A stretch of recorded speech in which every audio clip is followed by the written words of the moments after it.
¿Qué tal? Bienvenidos a este análisis. Hoy vamos a meternos de lleno en una idea que es francamente fascinante. Pensemos en esto por un segundo. El brillante arte de la antigua Mesopotamia fue dictado casi en su totalidad por su geografía. Es literalmente una historia sobre cómo la escasez te obliga a inventar. Vamos a descubrir cómo el mismísimo barro de los ríos Tigris y Éufrates dio forma a los cimientos de nuestra civilización. Preparémonos para ver cómo un entorno tan peculiar se transformó en pura expresión cultural. Ahora bien, para poner todo esto en perspectiva, tenemos que anclarnos en una línea de tiempo masiva. Estamos hablando de un periodo de casi 4.000 años. Desde la alfarería neolítica por allá del 6000 a.C., el enorme salto de la invención de la escritura en Uruk, hasta llegar a maravillas como la puerta de Ishtar y la inevitable conquista persa. Lo que es verdaderamente asombroso aquí es la continuidad.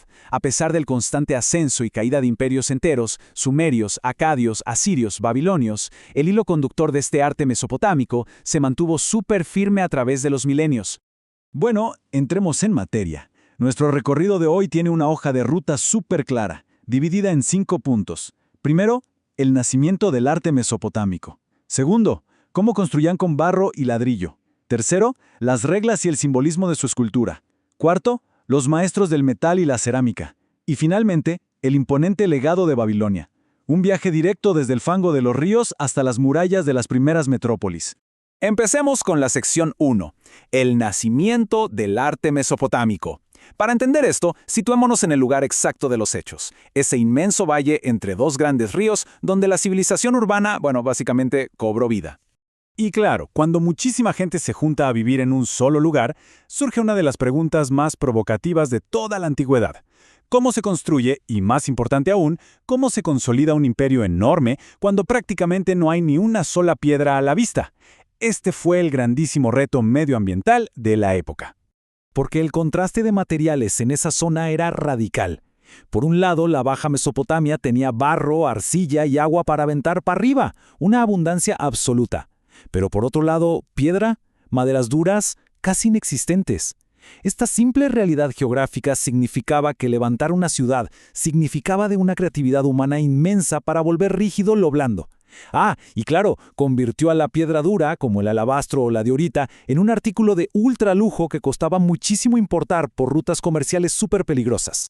Pasemos a nuestra segunda sección, construyendo con barro y ladrillo. Vamos a ver exactamente cómo resolvieron este gran problema de no tener piedra, inventando una arquitectura totalmente revolucionaria. El punto clave aquí es que el mismísimo adobe y el ladrillo obligaron a los constructores a innovar. A ver, la piedra te permite poner grandes vigas rectas que soporten el techo, ¿verdad? El ladrillo no. Si haces eso, colapsa. Entonces había que distribuir el peso de otra forma. Y ¡pum! De esa pura necesidad nacieron dos de las genialidades arquitectónicas más importantes de la historia, el arco y la bóveda. Estas soluciones fueron muchísimo más comunes y sofisticadas en Mesopotamia que, por ejemplo, en el antiguo Egipto. Y al hablar de construcción masiva con ladrillo, obviamente tenemos que mencionar al zigurat. Ojo, no es solo una pirámide cualquiera, es una estructura escalonada, con la punta truncada que servía como una base gigantesca para sostener un templo. Estas enormes montañas artificiales dominaban el horizonte de las ciudades. Su objetivo era literal y espiritual al mismo tiempo, acercar la casa de su Dios lo más posible a los cielos. Era un puente físico entre la gente y lo divino.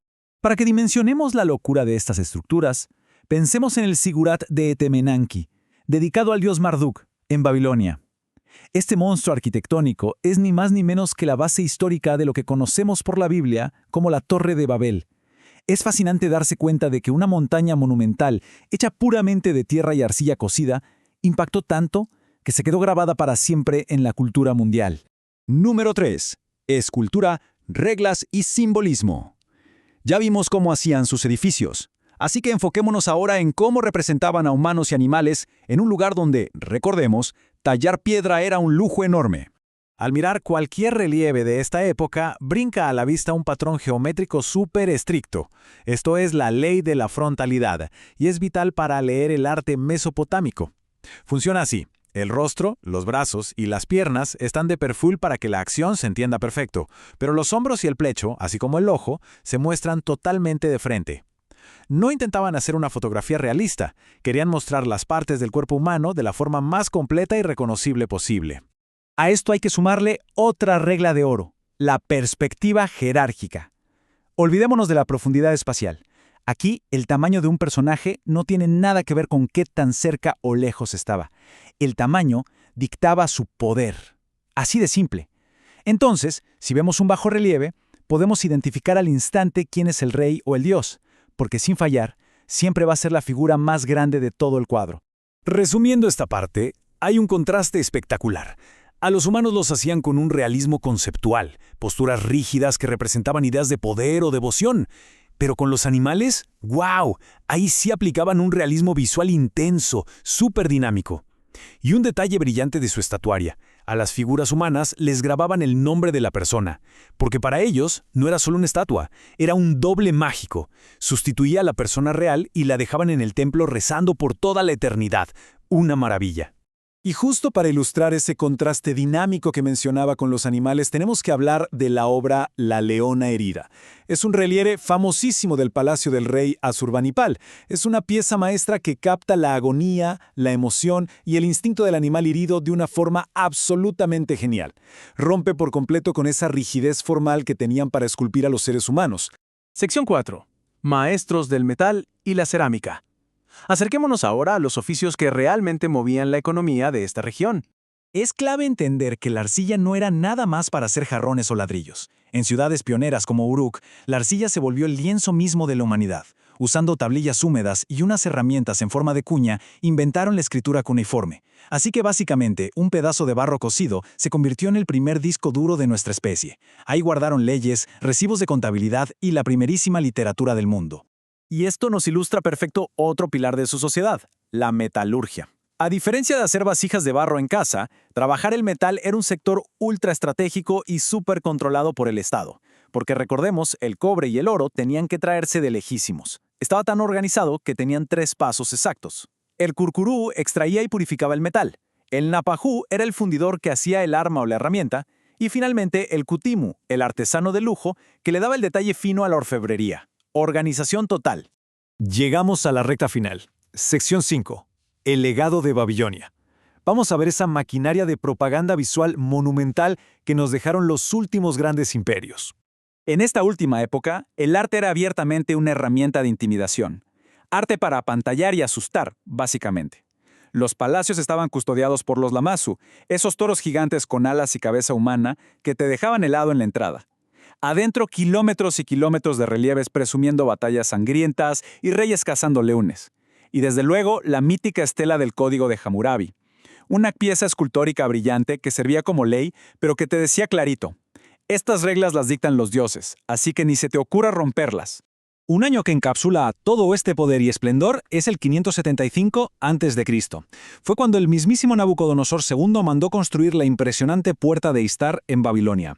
Imaginemos ir caminando por una ciudad gigantesca donde todo es de color tierra, color polvo, y de pronto toparse con esta megaestructura completamente cubierta de ladrillos vidriados de un azul brillante casi fluorescente, imitando el lapislázuli, con dragones y leones dorados resaltando. Era, sin duda, la demostración de riqueza más apabullante del mundo antiguo. Para despedirnos, me encantaría dejarles esta reflexión. Cuando volteamos a ver a una civilización que construyó todo un imperio sin tener piedra, usando nomás lodo, agua y fuego, es de no creerse lo que lograron. Y aquí surge la duda. ¿El verdadero legado de Mesopotamia son esos hermosos palacios y objetos que logramos desenterrar? ¿O es más bien el haber inventado con ese mismo barro cosas tan fundamentales como el concepto de vivir en una ciudad o la habilidad de registrar nuestra historia por escrito? Es increíble pensar que la base más sólida de la civilización humana se construyó con el material más frágil de la Tierra. Ojalá que hayan disfrutado muchísimo este análisis. Hasta la próxima.